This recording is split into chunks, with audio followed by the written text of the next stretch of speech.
أشهد أن محمدًا رسول الله.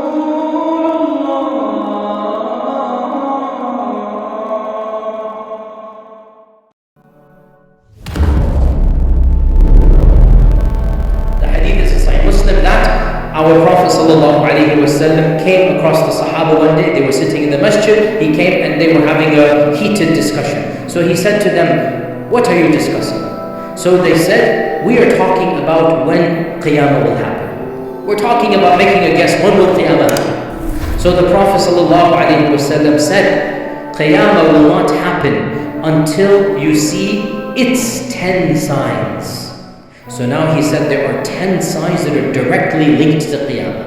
There are 10 that are definitely in a different category. Qiyamah will not happen until you see its 10 signs. Then he mentioned them one by one, and I'm going to quickly list them now, and inshallah later on in our series we'll go over each one of them in a lot of detail. Number one, he said, the dukhan. The dukhan is a dust, smoke, smog, the dukhan.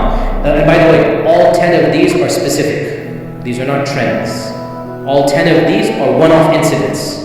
So these 10, it is a clear-cut sign. Something major is going to happen, catastrophic, cataclysmic, and everybody will recognize this is one of those major signs. So number one, the dukhan. No, and this is not in order, we're going to mention this. This is just 10 that he said, they don't necessarily be in this order. Number two, the dajjal. And that is a long discussion, we'll talk about that. Number three, the dabba. And the dabba is the beast. And he's mentioned in the Quran.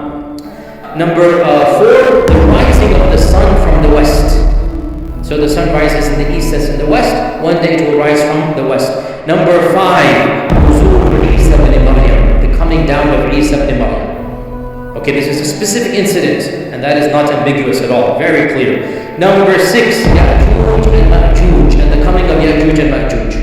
Okay, that is a major sign. I will talk about them and some of the problems that are raised by this issue. We'll talk about it very frankly when we get there, inshallah. Number 7, 8, and 9, three earthquakes that will shake the world. It's going to be major. This isn't a regional earthquake. These are earthquakes that essentially the world will know it is an earthquake. 3 zalazil that will shake the world, and one hadith, each next one will be bigger than the first one. So it's going to be 3 consecutive earthquakes that are, the whole world will know that there is an earthquake taking place. And then he said, وَآخِرُهُنَّ, the last of these signs, number 10. The last of these signs is a blazing fire that will emanate in Yemen and will force the people towards Ard al-Mahshar, or the land of resurrection. The land of resurrection. The very last sign of Judgment Day will be the fire that will force people to gather in one place, and that will be the end of humanity in that one place, which is going to be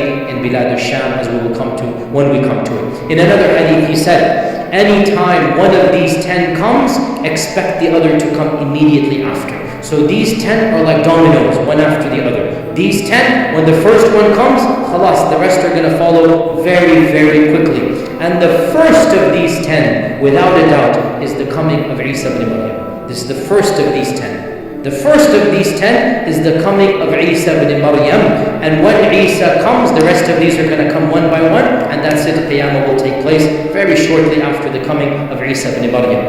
And the last of the minor signs links the first of the major signs. Let me repeat. The last of the minor signs links the first of the major signs. The last of the minor signs is the coming of the Mahdi.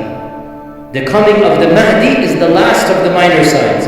And the Mahdi will be alive and will interact with the first of the major signs, and that is who?